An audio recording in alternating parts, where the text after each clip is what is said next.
DeAndre Hopkins has signed an agent as he prepares to choose his next team. What is the best landing spot? We're going to dive into that and more on a Thursday edition of the Locked On NFL podcast. Let's roll, baby. You are Locked On NFL, your daily NFL podcast. Part of the Locked On Podcast Network, your team every day.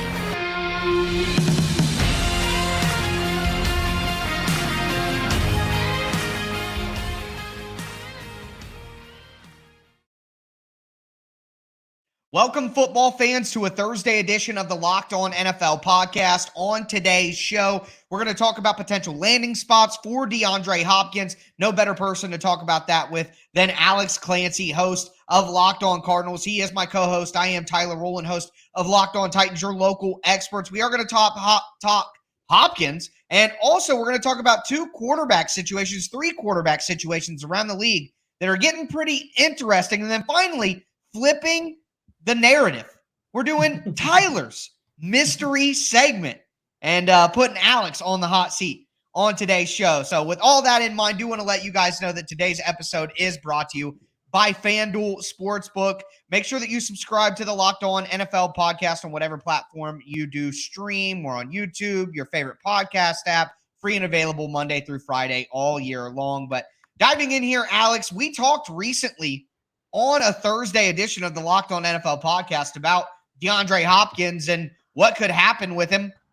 And ultimately, the Cardinals decided to release him on Friday. Before we get into his landing spots, as somebody who covers the team on a daily basis, I know you talked about this with Kevin earlier in the week, but just what was your instant reaction? This sucks.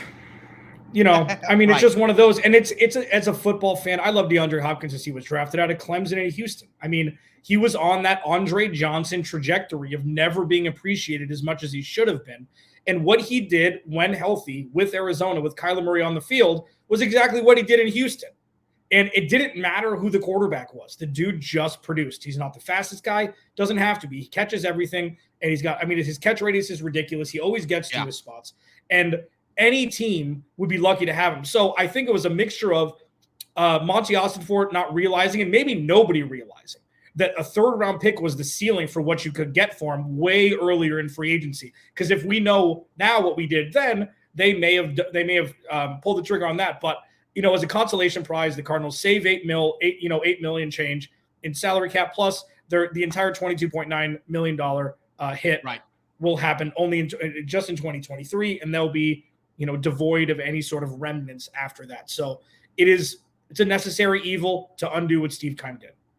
No, I mean, personally, just in terms of what the Cardinals did, I think it was a smart move, in my opinion. And everybody was like, oh, they're going to eat so much money for him. But you're right. Soaking that up for this year so that you're free from that penalty next year, I don't think that's a terrible financial decision to make there. But moving forward in terms of what team he is going to end up with, what team he could be on next, I know that obviously everybody's mind instantly goes to the Buffalo Bills, the Kansas City Chiefs. I've been kind of pounding the table for Hopkins to end up in Buffalo throughout the all season. But outside of Kansas City and Buffalo, I think there was some reporting done by Sports Illustrated's Albert Breer and Mike Giardi as well, saying that Hopkins really wants a payday still. He's not just trying to, take a low minimum deal to go ring chase. No, he wants his money. Might be the best last contract that he gets. So if you could think of a team outside of the Chiefs and the Bills who could maybe potentially pay Hopkins, is there a team that stands out to you? It's interesting because there's a team for me that I know that they'd have to do some maneuvering, but there's not a team that has a whole lot of cap space right now. The Lions, take some restructuring and stuff. The Lions would be an interesting choice. I'm not he could go to Indy. He could go to Chicago. I think he'd hate his life, both of those. For me, though, I agree. Deshaun Watson and him were never the problem. So why would Cleveland not be an option here? And DeAndre Hopkins, because he's not fast, he doesn't rely on speed.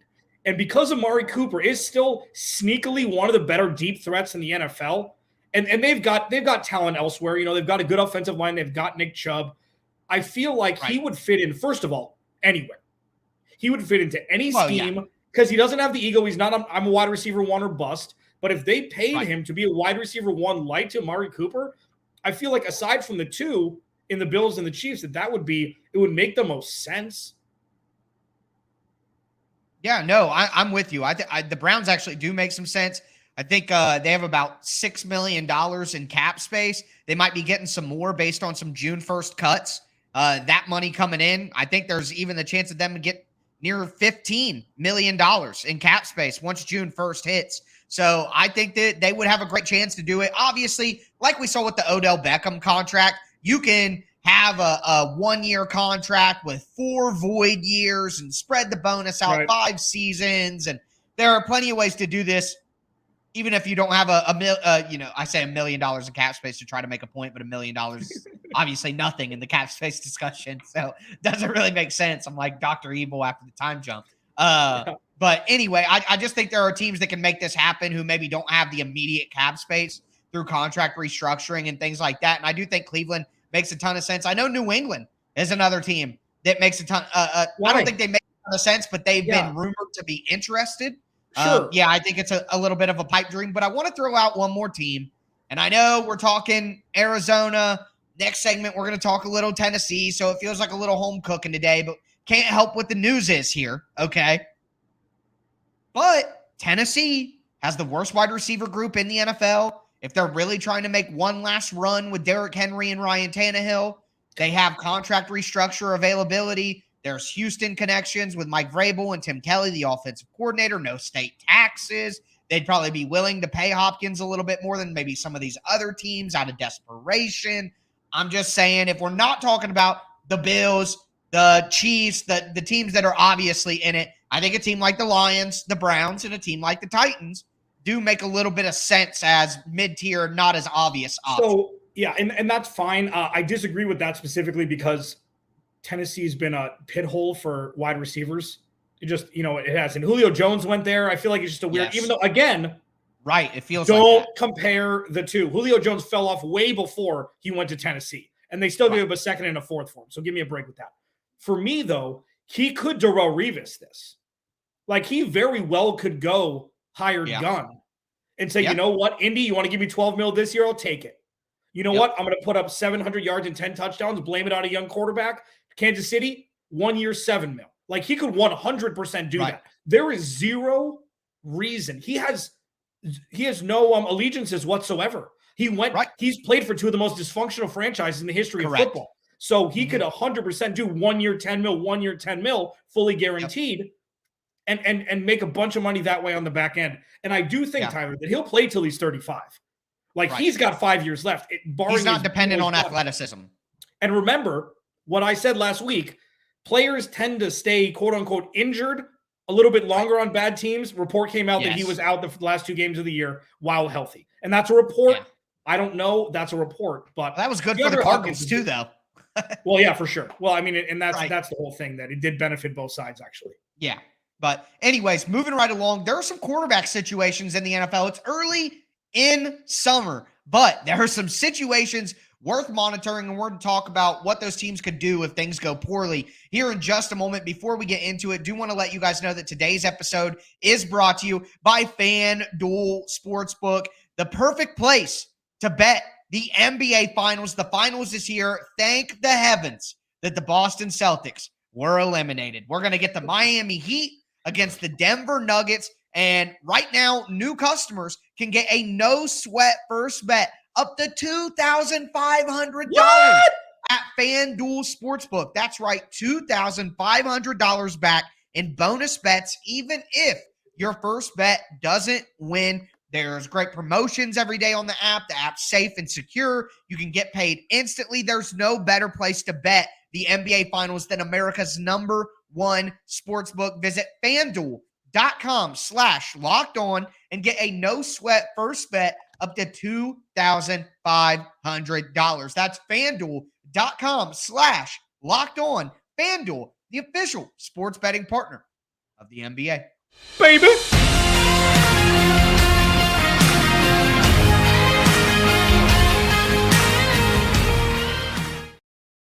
All right, football fans, we are going to continue a Thursday edition of the Locked On NFL podcast, Monday through Friday, NFL content all year round on YouTube, your favorite podcast app, always for free. Get subscribed, stay subscribed to the Locked On NFL podcast. We got a lot coming up for you guys. Shout out to our everydayers out there, your boy Q and Chris Carter, breaking it down for you on a Friday edition of the Locked On NFL podcast. Make sure that you don't miss that. But moving right along, we talked about DeAndre Hopkins. That feels like obligatory conversation at this stage in the offseason. It's clearly far and away the most fun thing to talk about in the NFL right now. But there are some sneaky topics that are coming up that I think are going to gain traction as we get closer to training camp and we get through some more weeks of OTAs and mandatory minicamp in early June. And it's the quarterback situation of three different teams. We have the Las Vegas Raiders, the Atlanta Falcons, and the Tampa Bay Buccaneers. And I'm going to tie that in with the fourth team here in just a little bit, but let's go place by place. Alex, Jimmy Garoppolo, foot injury, didn't pass a physical, had to get surgery, reworked contract. This is all the reports that we're hearing in the rumors, in the news right now. And it looks like there's at least a chance that Garoppolo does not pass a physical at all and ultimately isn't on the Raiders this year. That would leave 37-year-old Brian Hoyer. That would leave rookie Aiden O'Connell out of Purdue. Just, I guess, on a scale of 1 to 10, how worried should the Raiders be here? This is a common case of misdirection, baby. You've seen Swordfish, right? Have you seen Swordfish? I don't think so. Hugh Jackman and John Travolta. Older movie. Yes. Misdirection. Okay. You let Derek Carr walk. You sign Jimmy Garoppolo knowing he's not going to pass a physical. You bring in Tom Brady to save the day. I don't understand why that's so far out of the realm of Josh McDaniels. Josh McDaniels has done nothing but deceive since when not being in New England. Okay? Since he was born. Well, I don't know if that's true or not. I mean, I'm sure he's a good person, but in Denver, seems like a fool's gold. In Denver, fool's gold. Right. Indianapolis, just Baked kidding. And then they chose Josh McDaniels over Derek Carr. Derek Carr has actually won games in this league. Josh McDaniels has done Jack Diddley squat as a head coach. Yeah. And talking about the misdirection, that's a joke. I say that tongue in cheek. But worried, zero, because Tom Brady will 100% come play as player owner in Vegas, no state tax. He can just revel in the Devontae Adams-ness that'll be there. Yeah. Hunter Renfrow, that defense is improving. That is the downside. Tom Brady will 100% come play if Jimmy Garoppolo can't, right? I mean, the problem is as I've said before, I'm not a doctor. I'm also not a lawyer. So I don't know. I don't know. How does that work? Would he have to sell his stakes? I have heard that there would have to be a 1-year waiting period. Is the actual rules on that. So if, let's just assume that Brady can't come back and can't play for the Raiders, I think the Raiders may be a team that would have to consider a trade for a quarterback. But let's put a pin in that. Let's put a pin in that and move to our second team, the Atlanta Falcons. There's reports out there, and I've seen multiple articles that are saying that Desmond Ridder, second-year quarterback out of Cincinnati who took over late in the season from Marcus Mariota last year, his accuracy has been a big issue in OTAs. And it was something that was a big issue last year. It was a concern with Ridder coming out of college, is his accuracy and his ball placement. Heard some worries about that. He's literally been asked about it and talked about needing to be better with his accuracy. To me, that's a concerning fact. Arthur Smith's going into year 3. They signed a bunch of veterans on the defensive side of the ball, like Calais Campbell, Jesse Bates. You don't pay a safety and bring in a 50-year-old defensive lineman. If you aren't trying to win games, Arthur Smith needs to win games with Atlanta this year, and that division's open for the taking. I don't think Arthur Blank would like it if the Falcons didn't have a good season, got another top 10 pick. How worried would you be 1 to 10 if you were Atlanta with Desmond Ridder and then your boy Taylor Heineke as the backup? The dude has just been given all the weapons. Like Desmond Ridder, okay, let's look at it this way. He is a stable young quarterback in this league. level-headed, good leader by all accounts. Since he's come from Cincinnati, personality-wise, yeah. There's zero red flags about him. He's a father. He's married. He's in that form. Yeah. Checks the boxes. Okay, number one. Right. Number two, we still don't know yet. It's a very Justin Fields-y kind of thing. He could be great. He could not be great. I mean, what do you think? Taylor Heineke, I don't know. We talk tongue-in-cheek, but they've got Drake London, Kyle Pitts, and Bijan Robinson. So yes. So it does really come down to, are you gonna in a good O-line now, in a pretty good offensive line. So right. to me, that's my point. Think? They have personnel. I think again that we finished with the Raiders, and we'll put a pin in it here. Atlanta is a team that if Ritter doesn't improve the accuracy in somewhere, and they're going to know the fact that it's already a thing that he's being asked about, and it's already a thing that's being written about as his accuracy issues in OTAs. When you're throwing on air sometimes in 7-on-7 drills, to me, I'm sorry, but that's a big red flag right away that we're this early and they're already asking him about problems that he's having at practice. But I think that's another team that could be looking to make a trade if Ritter really struggles during camp. Let's put a pin in that and go to Tampa Bay, where we got some footage of OTAs today.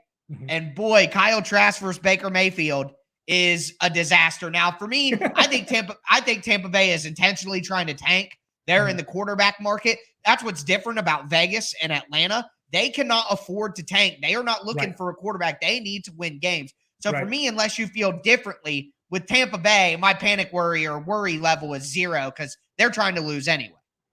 Yeah, I think that's right. Yeah. I mean, it's just going to be a fire sale. They got what it was like LeBron and Anthony Davis. It was just, they got what they wanted. They got the ring, and it was just kind of come what may afterwards. Right. They got their ring, and they were in the doldrums of the NFL forever. So yeah, I agree with that. Now let's go to nobody in Tampa Bay is unhappy. Basically, is what you're saying, and I agree with you. They got their one ring with Brady. They're good for another 10 years before they start to get itchy. But all I want to do is weave all of those things back into this. Yes, you do. Ryan Tannehill is available, baby. Ryan Tannehill is out there. And if you're Arthur Smith in Atlanta, who you and Ryan Tannehill went to an AFC championship game, and you could argue the Falcons supporting cast right now with Bijan Robinson, Derrick Henry, Drake London, A.J. Brown, and Jonnu Smith, and Kyle Pitts is way more talented than him or Corey Davis, whoever you want to look at there. Good offensive line, Dean Pease on defense with a lot of veterans that they brought in. I think Atlanta trading a third-round pick for Ryan Tannehill and trying to really make a go of it if Ritter doesn't show anything, or Josh McDaniels bringing in a smart veteran quarterback to learn his difficult-to-learn offense, I think Tannehill could be a real option. Tannehill's making $27 million. If you get past June 1st, I think you could have him for even cheaper. He would do an extension to lower that even more for just one extra year if needed. I know a lot of people in Titans land think I'm crazy, but I think if one of those teams got desperate enough and gave the Titans a good enough offer, they would accept it. So just putting a pin in all of that as we move forward throughout the offseason. But do you have any comments on the Ryan Tannehill trade idea that I have here? I mean, if Andy Dalton's employed, so should Ryan Tannehill be. I mean, in a situation where you could succeed, Ryan Tannehill has a specific set of skills, okay? And he is, you're muted. He is to the point where he's better than a backup quarterback, and he's towards the top tier of those game managers. He has a sneaky big arm, okay, at times. He does struggle with accuracy at times down the field, but you're right. It would be like target practice with this offense and this offensive line and this division. Yes, it's so open. It's so open. Maybe the Raiders wouldn't do it because it's tougher, but and we know what Ryan Tannehill does in the playoffs. He used to turn into something, and that was only a couple years removed. Wow. Either people have that in their blood or they don't. And we've seen they were up 3 scores against Kansas City and ended up giving up that lead. We've seen flashes of, wait, who is this Ryan Tannehill? So at least that's there in him. That would definitely, maybe be the deciding factor between yes or no. Even if they lose in the playoffs, if you're Atlanta, you're the Raiders, you can go to your owner as the coach and the GM and say, hey, look, we're building, we're moving, we made the playoffs. You know what I mean? I think for Arthur Smith in Atlanta and Josh McDaniels in Las Vegas, that's really important. They need to win So they may get desperate and have to make that move. But we are going to talk mystery segment. My mystery segment this week here in just a moment.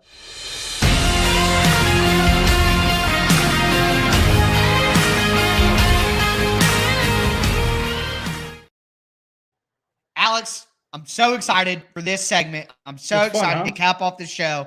I got a mystery segment. I'm going to throw it at you. I thought of this randomly. I didn't do research. It literally just came to me earlier today. I hope that you're proud of how I kind of galaxy brain this together. Thinking on the fly. I'm trying to learn and improve my craft, get some of those natural radio skills you have, kind of work on that.